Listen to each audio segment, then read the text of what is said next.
बिस्मिल्लाहिर्रहमानिर्रहीम। अस्सलाम वालेकुम डियर स्टूडेंट्स। आज जिस टॉपिक पे हम बात करेंगे वो है सेल मेम्ब्रेन का पार्ट 2। सेल मेम्ब्रेन के स्ट्रक्चर को हमने डिस्कस किया था और उसके अंदर हमने डिस्कस किया था लिपिड्स को और उसके स्ट्रक्चर को और उसके फंक्शन को। लेकिन आज इसका पार्ट 2 है। इस पार्ट 2 के अंदर हम डिस्कस करेंगे आज प्रोटीन को। ठीक है, प्रोटीन के स्ट्रक्चर को और इसके टाइप्स को हम डिस्कस करेंगे जो सेल मेम्ब्रेन के ऊपर मौजूद होते हैं। तो आइए डिस्कस करते हैं प्रोटीन को। तो सेल मेम्ब्रेन के ऊपर जो प्रोटीन है वो कितने टाइप्स पर है और उनकी परसेंटेज कितनी है। ठीक है, आज हम प्रोटीन पे बात करेंगे। देखिए, प्लाज्मा मेम्ब्रेन और सेल मेम्ब्रेन, ये दोनों नाम आप लिख सकते हो। सेल मेम्ब्रेन को प्लाज्मा मेम्ब्रेन भी कहते हैं और सेल मेम्ब्रेन भी कहते हैं।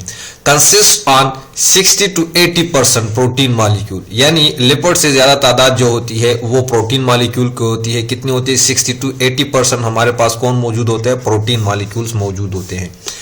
अब सेल मेम्ब्रेन के ऊपर ये प्रोटीन तो मौजूद हैं, लेकिन इनकी जो सेल के ऊपर जो अरेंजमेंट है वो अरेंजमेंट को दो तरीकों से है। कुछ प्रोटीन ऐसे होते हैं कि वो लिपिड्स यानी दोनों लेयर्स के दरमियान में मौजूद होंगे, जो आगे हम डिस्कस करेंगे। ये लिपिड्स का एक लेयर हुआ है, लिपिड्स का ये दूसरा, ये एक लेयर, ये दूसरा लेयर। ठीक है, तो कुछ प्रोटीन ऐसे होते हैं कि वो दोनों लेयर्स के दरमियान में मौजूद होते हैं। ठीक है, और कुछ ऐसे होते हैं कि सिर्फ एक लेयर में मौजूद होते हैं और दूसरी लेयर में मौजूद नहीं होते।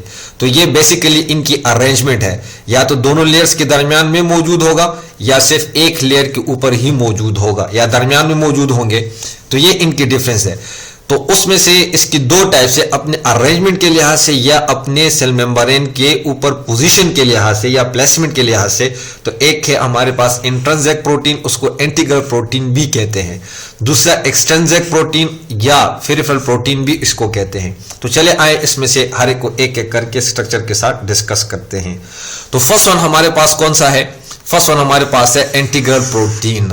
ठीक है, इंटीग्रल प्रोटीन किसको कहते हैं? कहते हैं x tends completely through the double layer of lipids. तो देखो, लिपिड्स का एक, ये हमारे पास एक लिपिड हो गया, ये हो गया दूसरा लिपिड्स, ये एक लिपिड्स, ये दूसरा लिपिड। ठीक है, अब मुझे ये बताएं, तो ऊपर वाली जो है ये एक लेयर हो गई, ये हमारे पास दूसरी लेयर, ये फर्स्ट लेयर और ये सेकंड लेयर। इसको हम क्या कहते हैं?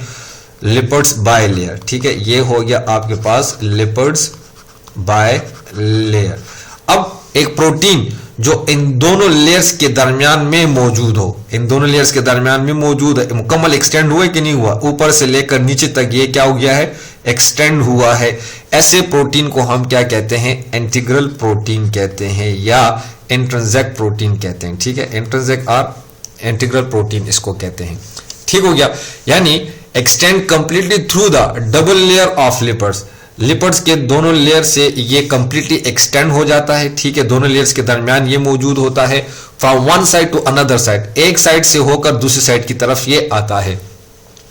फंक्शन के लिहाज से इस प्रोटीन का क्या फंक्शन है? कहते हैं रेगुलेट्स, ये कंट्रोल करता है डिफ्यूजन के प्रोसेस को। डिफ्यूजन का प्रोसेस इस लिपिड्स, इस प्रोटीन से होगा। ऑस्मोसिस को ये कंट्रोल करता है, वाटर की मूवमेंट इन आउट, एंडोऑस्मोसिस या एक्सोऑस्मोसिस, वाटर का निकलना एक्सोऑस्मोसिस, वाटर का अंदर आना एंडोऑस्मोसिस, ये भी इस प्रोटीन से होगा। एक्टिव ट्रांसपोर्ट जो होता है, आयनिक मटेरियल्स जो होते हैं वो भी इसी प्रोटीन मॉलिक्यूल यानी इंटीग्रल प्रोटीन के जरिए से आ सकते हैं। इनको हम परमिएसिस कहते हैं। क्या कहते हैं इनको? इन प्रोटीन को हम क्या कहते हैं? परमिएसिस, यानी ये मॉलिक्यूल्स को अंदर आने देते हैं वो जो कि हमारे पास क्या हो? पोलर हो। क्योंकि जो नॉन पोलर होते हैं वो हमने पीछे लिपिड्स में डिस्कस किया था कि नॉन पोलर मॉलिक्यूल जो होंगे वो सिर्फ पास होंगे कहां से? लिपिड्स के जरिए से पास होंगे। लेकिन लिपिड्स जो होता है वो तो पोलर मॉलिक्यूल को छोड़ता नहीं है। इस वजह से पोलर मॉलिक्यूल के लिए अपने प्रोटीन, स्पेसिफिक प्रोटीन चैनल्स मौजूद होते हैं। तो इस इंटीग्रल प्रोटीन के जरिए से, इन परमिएसिस के जरिए से कौन सा प्रोसेस होगा? डिफ्यूजन का प्रोसेस होगा, ऑस्मोसिस का होगा और एक्टिव ट्रांसपोर्ट का। इसी आगे जाकर हम इसी चैप्टर के अंदर हम डिफ्यूजन की डिफिनेशन को, उसके टाइप्स को, ऑस्मोसिस को, उसके टाइप्स को, एक्टिव ट्रांसपोर्ट वगैरह को हम वहां पर डिटेल में डिस्कस करेंगे। अब आ जाते हैं इसके नेक्स्ट प्रोटीन की तरफ, जिसको हम कहते हैं एक्सट्रिंसिक प्रोटीन। अब एक्सट्रिंसिक प्रोटीन क्या है? कहते हैं they are smaller and place on one side of the membrane. ठीक है, अब लेट सपोज ये हमारे पास हो गया सेल मेम्ब्रेन। ठीक है, ये लिपिड्स बाय लेयर हो गए, ये एक, ये इसकी दूसरी लेयर होगी। ठीक है, ये एक लेयर, ये दूसरी, ठीक हो गया। अब यहां पर हम ड्रा कर देते हैं लिपिड्स बाय लेयर को, एक्सट्रिंसिक प्रोटीन को। तो एक्सट्रिंसिक प्रोटीन देखो सिर्फ एक लेयर में मौजूद होगा और नीचे लेयर तक ये नहीं आया होता, ठीक है। यहाँ पर दोबारा लिपिड्स, ये दोबारा लिपिड्स, फिर यहाँ पर लिपिड्स, फॉर एग्जांपल ये फिर दोबारा लिपिड्स, फिर यहाँ पर हो सकता है यहाँ पे ये मौजूद है, सिर्फ एक साइड पे ये मौजूद होता है, दूसरी लेयर में ये मौजूद नहीं होगा। उसको हम क्या कहते हैं, एक्सट्रिंसिक या पेरिफेरल प्रोटीन, एक्सट्रिंसिक और पेरिफेरल प्रोटीन इसको कहा जाता है। क्लियर हो गया। वो साइज में छोटे भी होते हैं लेकिन काम के होते हैं, काम क्या करते हैं, एक्ट एज अ रिसेप्टर्स, ये रिसेप्टर का काम करते हैं। क्या मतलब रिसेप्टर का, रिसेप्टर से मुराद ये है, फॉर एग्जांपल हमारे पास ये सेल मेम्ब्रेन का लिपिड्स हो गया और ये हमारे पास प्रोटीन हो गए, ठीक है। अब इसके फंक्शन, इसका फंक्शन क्या है, कहते हैं act as a receptor. Receptor से क्या मुराद है, receive the stimulus from the environment, ठीक है, and thus inform the cell to response. Let's suppose हमारे पास एक हार्मोन आ जाता है, ठीक है, हार्मोन आ गया या कोई और नर्व इंपल्स आ गया, वो आकर इसके साथ अटैच होंगे, ये आगे जाकर सिग्नल पास करेगा किसको, साइटोप्लाज्म को, ठीक है। यानी ये एक स्टिमुलस है, ये स्टिमुलस को रिसीव करेगा, आपके पास हार्मोन एक स्टिमुलस हो गया, ये स्टिमुलस को रिसीव करेगा, फिर ये पास करेगा साइटोप्लाज्म को, ताकि इस स्टिमुलस के खिलाफ वो क्या करे, रिस्पॉन्स दे, क्या करे, रिस्पॉन्स।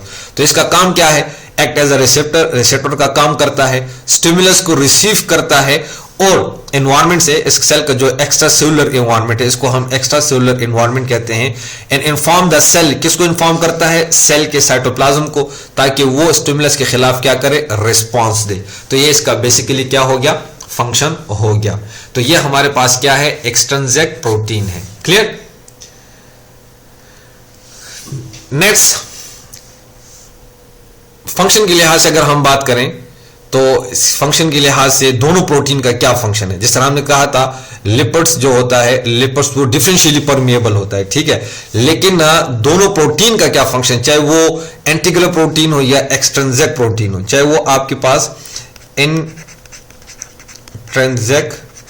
प्रोटीन है या आपके पास एक्सट्रिंसिक प्रोटीन है, इन दोनों प्रोटीन का कलेक्टिवली क्या फंक्शन है, दोनों के फंक्शन को अब यहां पे डिस्कस करते हैं। कहते हैं it make the membrane selectively permeable barrier, ये मेम्ब्रेन को क्या करता है, सिलेक्टिवली परमिएबल बनाते हैं। सिलेक्टिवली परमिएबल से क्या मुराद है, selects the material according to the need of cell. क्या मतलब इसका, फॉर एग्जांपल यहां पर ये मैंने सेल को ड्रा कर दिया, ठीक है। अब सेल के अंदर हम कहते हैं कि भाई 70 to 90% वाटर मौजूद होता है। अब लेट्स सपोज सेल के अंदर इतना वाटर मौजूद है, तो क्या सेल को और मजीद वाटर की जरूरत है, सेल के एक्स्ट्रा सेलुलर एरिया में, एनवायरनमेंट में, यहां पर तो वाटर काफी ज्यादा मौजूद है, ठीक है, ये वाटर आपके पास मौजूद है, लेकिन सेल के अंदर जो अपना पानी है वो मुकम्मल कंप्लीट है, 90%, 70 to 90% मौजूद है। तो क्या ये वाटर मॉलिक्यूल आ सकते हैं, अब ये नहीं आ सकते। क्यों नहीं आ सकते, क्योंकि ये जो परमिएसेस हैं, ये जो प्रोटीन है इंट्रिंसिक और एक्सट्रिंसिक, इन वाटर मॉलिक्यूल को सेल के अंदर आने नहीं देंगे, क्योंकि सेल की अपनी नीड क्या है, बराबर है। अगर वाटर मॉलिक्यूल की कमी आ जाती है, फॉर एग्जांपल 60% हो गया या आपके पास हो जाता है 65%, इस वक्त सेल को क्या पड़ती है, जरूरत पड़ती है किस चीज की, वाटर की। फिर ये प्रोटीन इन वाटर मॉलिक्यूल को अंदर आने देंगे ताकि सेल की जरूरत क्या हो जाए, पूरी हो जाए। So according to the need of the cell, cell की जरूरत के मुताबिक ये मॉलिक्यूल्स को अंदर आने देते हैं। तो ये आपके पास हो गया क्या, प्रोटीन और उसके टाइप्स और उसके फंक्शन। तो ये हमारे पास आज का लेक्चर था सेल मेम्ब्रेन का। सेल मेम्ब्रेन के ऊपर जो हमने डिस्कस किया प्रोटीन को, और ये उसका पार्ट 2 था। पार्ट 1 में हमने डिस्कस किया था किसको, लिपिड्स को, और पार्ट 2 के अंदर हम डिस्कस करके सेल मेम्ब्रेन के प्रोटीन को डिस्कस कर दिया। आई होप आपको समझ आई होगी। कहीं पर भी कोई मसला हो, कोई क्वेश्चन हो, तो आप कमेंट्स के अंदर पूछ सकते हैं। इसके साथ साथ वीडियो जो चैनल है उसको सब्सक्राइब भी करें और साथ में शेयर भी करें और साथ में इसको लाइक्स भी करें, ठीक है। Thank you for watching.